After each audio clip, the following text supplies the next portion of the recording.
कोशिश करता है लालसाओं को भ्रष्ट करते हुए। लालसाएं क्या है? आपके शरीर के सेवक है। ऑलराइट। सो जब शैतान आपके लालसाओं को भ्रष्ट करता है, आपके अंदर घुस के लालसाओं को भ्रष्ट कर देता है। लालसाएं इस खीले के अंदर के हथियारों को लेकर बुराई के काम में इस्तेमाल करते हैं, अच्छाई के बगैर। यदि यीशु मसीह सिंहासन पर है, आपके खीले के अंदर के हथियारों को धर्म के कामों में इस्तेमाल करने के लिए प्रेरित करता है।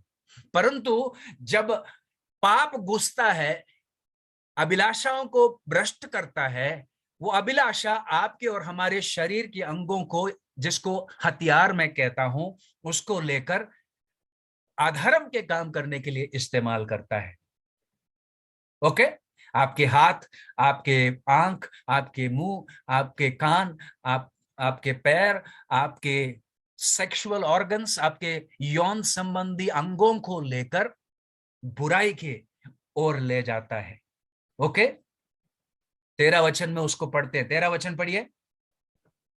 और ना अपने अंगों को अधर्म के हथियार होने के लिए पाप को सौंपो, पर अपने आप को मरे हुओं से जी उठा जानकर परमेश्वर को सौंपो, और अपने अंगों को धर्म के हथियार होने के लिए परमेश्वर को सौंपो। ओके। धर्म के हथियार को, धर्म के काम के लिए अपने हथियारों को यूज करेंगे यदि कौन आपके जीवन के सिंहासन पर बैठे हैं? प्रभु यीशु मसीह। यदि पाप बैठता है तो आप अपने शरीर के अंगों को बुराई के लिए समर्पण करते हैं। ओके? और एक कॉन्स्टिट्यूशनल अथॉरिटी है, मतलब कॉन्स्टिट्यूशन के लिए क्या बोलेंगे हिंदी में, मैं भूल गया वो शब्द जो इसमें, संविधान। संविधान की अधिकार है, जो 14 वचन में हम पढ़ते हैं। पढ़िए 14 वचन। तब तुम पर पाप की प्रभुता ना होगी, क्योंकि तुम व्यवस्था के अधीन, तुम व्यवस्था के अधीन नहीं है, परंतु अनुग्रह के अधीन हो। अनुग्रह के अधीन है। ओके? कौन से कॉन्स्टिट्यूशनल अथॉरिटी के अंतर्गत आपका जीवन नियंत्रण किया जा रहा? अनुग्रह से या व्यवस्था से? Okay? Are you under grace? अनुग्रह से है तो फिर यीशु मसीह सिंहासन पर है। ओके? व्यवस्था के अनुसार है तो पाप बैठा है। आप कभी भी पवित्र जीवन नहीं जी सकते हैं। व्यवस्था को स्वयं पूरा करने के यत्न में आप जिएंगे। धार्मिक नहीं रह सकते हैं प्रिय जी। जो प्रभु की अनुग्रह के बिना आप और हम धार्मिक रह ही नहीं सकते हैं। So under what constitutional authority is your life being lived? आपके जीवन किस संविधान के अधिकार के अंतर्गत जिया जा रहा है? ये बातें देखना। सो एक एक करके हम देखते हैं। ओके? एक एक करके देखते हैं। नंबर 1 हमने देखा, यदि आप और हम विश्वासी है, कौन आपके सिंहासन पर बैठा है? बताइए। प्रभु यीशु मसीह। ओके? प्रभु यीशु मसीह। यीशु मसीह आपके जीवन में राज्य करना है। यीशु मसीह की इच्छा आपके जीवन में पूरा होना है, पूरा करना है। यीशु मसीह पर आप निरंतर भरोसा करना है। यीशु मसीह के अधीन अपने आप को करना है। एक शिष्य के जीवन के हर क्षण आप और हम प्रभु यीशु मसीह के अधीन करना है प्रिय जी, जो अधीन रहना है। नहीं तो ये पाप जो दावेदार है वो घुसने का कोशिश करेंगे। सो ये पाप जो है, ओके, ये पाप क्या है समझना है। पाप एक ताकत है प्रिय जी, जो सिर्फ एक क्रिया नहीं। पाप का मतलब एक गलत काम कर दिया ये नहीं है। पाप एक ताकत है। पाप आपके जीवन में, हमारे जीवन में राज्य करना चाहते हैं। He sin wants to rule you and me. पाप एक ताकत है। पाप सिर्फ क्रिया नहीं है प्रिय जी। It's not just doing something wrong, it is a power that takes control of you. एक ताकत है जो आपको अपने काबू में ले आता है। वो प्रभु यीशु को सिंहासन से उतारकर स्वयं सिंहासन पर बैठने का यत्न में रहता है प्रिय जी। जो सब चीजों को अपने काबू में लाने का यत्न में रहता है। ओके, पाप।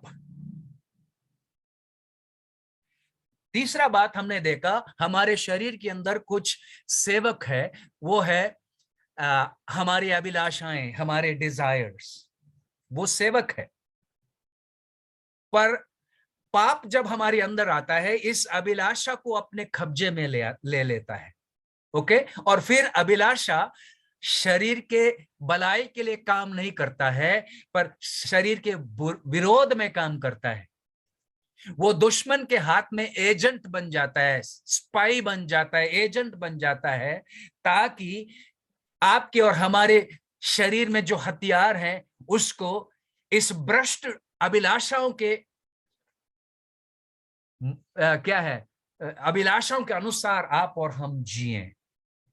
सो ये अभिलाषाएं हमारे भीतर है, हमारे शरीरों में है। ओके, शैतान उसको अपने कब्जे में लेकर भ्रष्ट कर देता है। ओके, 12 वचन में इसी को पढ़े हैं, डू नॉट लेट, आप पाप को अपने नश्वर शरीर में राज्य करने के लिए अनुमति नहीं देना।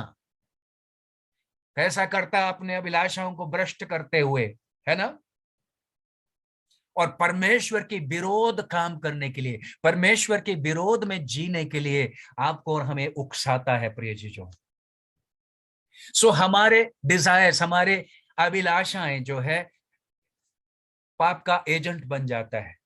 ठीक है, तीसरा बात, ये जब भ्रष्ट हो जाता है हमारी अभिलाषाएं, ओके, मैं उसका उदाहरण देता हूं, कैसा अभिलाषाओं को भ्रष्ट कर देता। ओके, हम सबके जीवन में इच्छा और अभिलाषाएं है या नहीं है?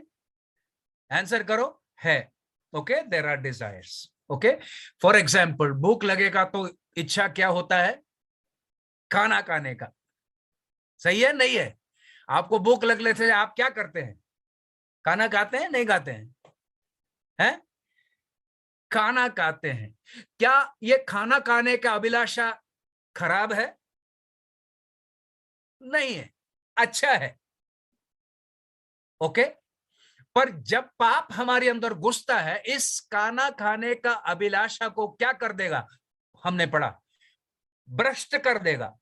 ओके, सो आप दो तरह का काम करेंगे, एक ज्यादा खाएंगे, इतना खाएंगे, आपको पेटू बुलाएंगे, है ना। खाना किसके लिए? जीने के लिए, है ना। We eat to live, not live to eat. हम जीने के लिए खाते हैं, खाने के लिए नहीं जीते हैं। बात समझ रहे हैं? जब आप खाने के लिए जीते हैं, जरूरत से ज्यादा खाने लगते हैं, पेटू आप बन जाते हैं, वो पाप है, दैट इज सिन। पर एक उसका ऑपोजिट बात भी है। जब आप, विशेष रीति से ये बहनों के लिए सही है, आप खाना खाएंगे ही नहीं क्योंकि आप मोटा नहीं होना चाहते हैं, सुंदर, आजकल क्योंकि सुंदरता की मतलब है पतले रहना, है ना, पतले रहना, इसलिए खाना खाना ही छोड़ देंगे। सो वो भ्रष्ट हो गया है। इसके लिए एक बीमारी भी है, इसको एनोरेक्सिया कहते हैं। खाते नहीं, हड्डी पसले रहते हैं, सुंदर दिखना है, मोटापन अच्छा नहीं है, समाज ऐसा बना दिया, तो आप और हम भी उसके उसके अनुरूप चलने के लिए हम खाना खाना छोड़ देते हैं। ये दोनों गलत है। ये दोनों परिस्थिति में पाप ने आपके इस अच्छे अभिलाषा को भ्रष्ट कर दिया। बात समझ रहे आप लोग? समझे नहीं समझे? भ्रष्ट कर दिया। और आपके अंगों को, है ना, हाथ को लेता है, लड्डू ले खा ले, जिलेबी ले खा ले। आज शाम को हमारे घर में परिवार आए थे दोपहर को, तो उनका बेटा बोलता है इतना लड्डू खाता है, इतना मीठा खाता है, वो शरीर के लिए अच्छा नहीं। हमने समझाना पड़ा, ये अच्छा नहीं है, आपके बेटे के लिए अच्छा नहीं है। हम जो डायबिटिक्स लोग, मैं भी उसमें शामिल हूं, हमारे सामने मीठा रखते हैं और हम दुआ करते हैं, प्रभु आशीष करके दे। प्रभु आशीष करके देगा? है, मेरे शरीर के लिए नुकसान है लड्डू खाना, प्रभु आशीष करेगा? बिल्कुल नहीं करेगा। प्रभु कह रहा है तुमको दिमाग दे रखा हूं, तुमको डायबिटीज है, मीठा मत खा। पर जब मेरे अभिलाषा भ्रष्ट हो जाती है, मेरा हाथ जाता है लड्डू के ओर, है ना। ये हथियार को बोलता है जा जा लड्डू ले ले काले, शरीर को नुकसान होता है। ओके